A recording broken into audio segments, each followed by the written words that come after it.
உங்கள் சரத் மருத்துவமனை. நெய் வந்து நம்ம நிறைய பேர் ஐயோ கொலஸ்ட்ரால் நான் எடுக்க மாட்டேன் அப்படின்னு எத்தனை பேர் சொல்கிறோம், கரெக்டுங்களா அப்படின்னு கேட்டால் கிடையாது. நீங்கள் கொலஸ்ட்ரால் அப்படிங்கிற ஒரு விஷயத்துக்கு பொதுவாக பயந்துக்காதீங்க. அது ஒரு ரொம்ப ஜாஸ்தி ஆச்சு, பிபி இருக்குது, அந்த மாதிரி ஒரு சூழ்நிலையில் மட்டும் நம்ம அதை பற்றி யோசிக்கலாம். கரெக்டு தான், ரொம்ப ஜாஸ்தியாக போனாலும் கரெக்டு தான், ஒத்துக்கலாம். ஆனால் ஒரு விஷயத்தை நீங்கள் நல்லா ஞாபகம் வச்சுக்கோங்க, நம்ம உடம்புக்கு ரொம்ப தேவை, நம்ம பிரெயின் ஃபங்க்ஷனுக்கு தேவைங்கிறது கொலஸ்ட்ரால். நம்மளுடைய உடம்பு ரத்த ஓட்டத்துக்கு குறைய தேவையானது கொலஸ்ட்ரால். நம்மளுடைய போன் ஸ்ட்ரென்த்துக்கான தேவை கொலஸ்ட்ரால். இதெல்லாம் ரொம்ப முக்கியம். இதெல்லாம் இல்லாமல் நம்ம கொலஸ்ட்ரால் எடுக்கிறது இல்லை, இதெல்லாம் தூக்கி எறியணும் அப்படி கிடையவே கிடையாது. இது இப்படி அவாய்ட் பண்ண உங்களுக்கு போன் சம்மந்தப்பட்ட பிரச்சனை வரும், பிரெயின் சம்மந்தப்பட்ட பிரச்சனை வரும், நரம்பியல் கோளாறுகள் வரும். நீங்கள் கொலஸ்ட்ரால் எடுக்கலைன்னா நரம்பியல் கோளாறு வரக்கான வாய்ப்புகள் நிறைய இருக்குது. கொலஸ்ட்ராலை நல்ல விதமாக எடுத்துக்கோங்க. நெய் அப்படிங்கிறது ரொம்ப முக்கியமான ஒரு விஷயம். நெய்யை பற்றி நிறைய பேருக்கு தெரியாது. நீங்கள் நெய் வந்து ஒரு 10 ml ஸ்டார்ட் பண்ணி ஒரு 20-25 ml வரைக்கும் ரைஸ் பண்ணலாம் கிராஜுவலாக. காலையில் எந்திரிச்சு குடிச்சிங்கன்னா, அந்த காலத்துல எங்களுக்கு என்ன பண்ணுவாங்கன்னா, எங்கள் பாட்டியெல்லாம் என்ன பண்ணுவாங்கன்னா, ஒரு கப்பு நிறைய அந்த குருணையாக இருக்கும் நெய். ஏன்னா அவங்க தயாரிப்பாங்க. ஸோ அவங்க தயாரிக்கும் போது அப்படி அதில் ஒரு கொஞ்சம் ப்ரௌன் சுகர் போட்டு ஒரு ஸ்பூன் கொடுத்துருவாங்க. ஆஹாஹா, இது என்ன டேஸ்ட், அந்த மனமே வேற லெவல் இருக்கும். இன்னைக்கும் நான் சொல்றேன், டயபெட்டிக் இல்லாதவங்க ஒரு சமயம் வெறும் காலையில் இருந்துச்சுமே கீய குடி அப்படின்னு சொன்னா எல்லாத்துக்கும் கொஞ்சம் கஷ்டமா தான் இருக்கும். கொஞ்சமாக சுகர் போட்டுக்கலாம், ப்ரௌன் சுகர் ஏதாவது போட்டு லைட்டாக சாப்பிட்டீங்கன்னா ரொம்ப டேஸ்டா இருக்கும். அதுக்கப்புறம் 2 டம்ளர் சுடுதண்ணி சாப்பிடலாம். நெய் உருக்கி தான் சாப்பிடணும், நெய் உருக்கி நீர் பெருக்கி சாப்பிடணுங்கிறது உண்மை, சரிங்களா? இப்போ இதெல்லாம் வந்து நம்ம வந்து எடுக்கும்போது நமக்கு உடம்புல நமக்கு தெரியாம இப்போ உண்மையா அப்படிங்கிற ஒரு சூழல் வரும். நெய் எடுத்த கொலஸ்ட்ரால் வரும்னு கிடையவே கிடையாது, தேங்காய் எண்ணெய் எடுத்த கொலஸ்ட்ரால் வரும் கிடையவே கிடையாது. இது கூட எப்ப காம்பினேட்டடா நீங்க கார்போஹைட்ரேட் எடுக்கிறீங்களோ அன்னைக்கு தான் பிரச்சனை. அதனால நெய்யை வந்து காலையில் நேரத்தில் எடுங்க.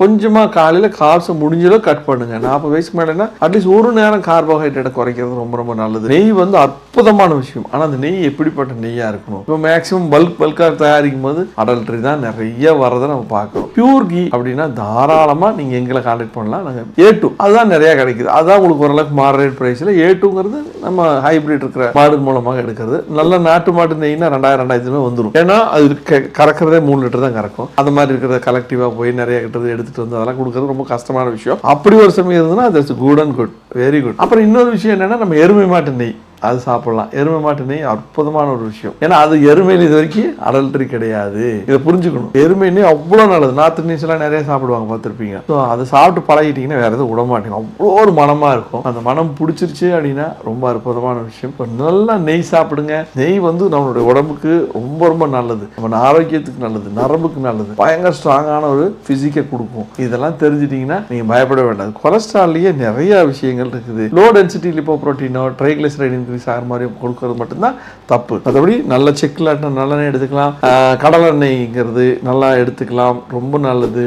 அவகேடோ ஆயில் எடுத்துக்கலாம், ஆலிவ் ஆயில் அற்புதமான விஷயம். ரெகுலராக எடுத்தீங்கன்னா உடம்பே ஷைன் ஆகுறீங்களே பார்க்கலாம். 2 மாதத்துக்கு நம்ம சொல்ற மாதிரி எடுத்து பாருங்க. உங்களுக்கு ஏதாவது டவுட்னா நேராக வந்து கேளுங்க. நீங்க மருத்துவர் இருக்கிறாங்க, கேட்டு பாருங்க. டயட்டுக்குன்னு வாங்க, நீங்க மருத்துவத்துக்குன்னு வர்றது கூட அடுத்தது. டயட்டு எடுங்க. டயட்டு தான் ரொம்ப ரொம்ப முக்கியமான விஷயம். யாரை கேட்டாலும் காலையில் இருந்து இட்லி, தோசை, பரோட்டா, சப்பாத்தி, சாயந்தரம் மத்தியானம் சாப்பாடு, மறுபடியும் நைட் இட்லி, இதே சாப்பிட்டா என்னங்க சத்து இருக்கும் உடம்புல? நான் 2 தோசை தான் சாப்பிடுவேன், அது பெருமையான விஷயமா கிடையாது. நான் சப்பாத்தி சாப்பிடுவேன், பெருமையான விஷயம். உண்மையா சத்தான பொருட்களை சாப்பிடுங்க. காலையில இருந்து மத்தியானம் நல்ல சத்தான கொஞ்சம் ஃபேட்டி ஐட்டமா சாப்பிடுங்க, கார்ப்ஸ் குறைச்சிருங்க. இதுக்கு சரியான உங்க உடம்புக்கு தகுந்த மாதிரி, உங்க உடல் அமைப்புக்கு தகுந்த மாதிரி எல்லாமே சொல்லித்தரக்கு இது மருத்துவர் இருக்காங்க, தெரிஞ்சுக்கங்க. ஸோ நெய் சாப்பிட்றதுங்கிறது ரொம்ப நல்லது. ஆயில் சாப்பிடுங்க. எங்க டாக்டர் ஐயோ பயந்துக்குவேன், கிடையவே கிடையாது. இப்போ நீங்க எத்தனை இடத்துல செக்கெண்ணெய் எல்லாம் வந்துருச்சு பாத்தீங்களா? நீங்க பார்த்துருப்பீங்க, பாருங்க எல்லா இடத்துலையுமே. ஒரு 20-30 வருஷத்துக்கு முன்னாடி ரீஃபைண்ட் தான் சிறந்ததுன்னு சொன்னவங்க இன்னைக்கு கொஞ்சம் வாயை திறக்கிறதுக்கு யோசிக்கிறாங்க. ஏன்னா ரீஃபைண்ட்ல தான் கொலஸ்ட்ரால் உருவாயிருக்குது. 30 வருஷத்துக்கு முன்னாடி இவ்வளவு கொலஸ்ட்ரால் பேஷண்ட் இருந்தாங்களா? கிடையாது. இப்போ எப்படி திடீர்னு வந்துச்சு? எல்லாமே தெரிஞ்சுக்கங்க. இதை தெரிஞ்சுக்கிட்டீங்கன்னா கண்டிப்பா வந்து நம்முடைய ஆரோக்கியத்தை பல மடங்கு கூட்டலாம். நெய் எடுங்க. பர்டிகுலரா எருமை நெய் கேட்டா கூட நாங்க பண்றோம். ஸோ பயப்படவே வேண்டியதில்லை.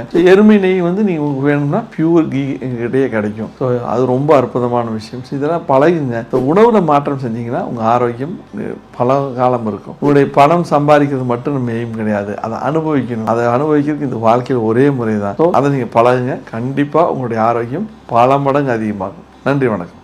ஸ்டோன் இருக்குது கிட்னியில், அப்புறம் கொலஸ்ட்ரால் அதிகமாக இருக்குன்ட்டு சொன்னாங்க.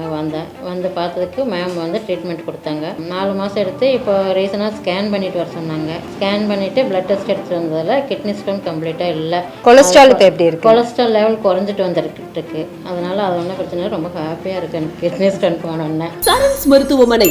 The first duty of the doctor is to educate people not to take lifetime medication unnecessarily.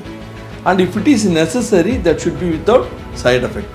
இதுதான் எங்களோட கான்செப்ட். 6 மாவட்டங்கள், 7 கிளைகள், 50க்கும் மேற்பட்ட மருத்துவர்கள், சமரசமில்லாத சுத்தமான மருந்துகள், உள்நோயாளிகள் பிரிவு, ஹைடெக் லேப் வசதி, யோகா, பஞ்சகர்மா, நோய்க்கு ஏற்றாற் போல அனைத்து ஆயுஷ் சிகிச்சை முறைகள், 23 வருட மருத்துவ சேவையில் பல லட்ச நோயாளிகளை சுகப்படுத்தி இன்றும் மருத்துவ சேவையில் உங்கள் சரண்ஸ் மருத்துவமனை, வேர்ல்ட்ஸ் பெஸ்ட் இன்டிகிரேட்டட் ஹாஸ்பிட்டல்.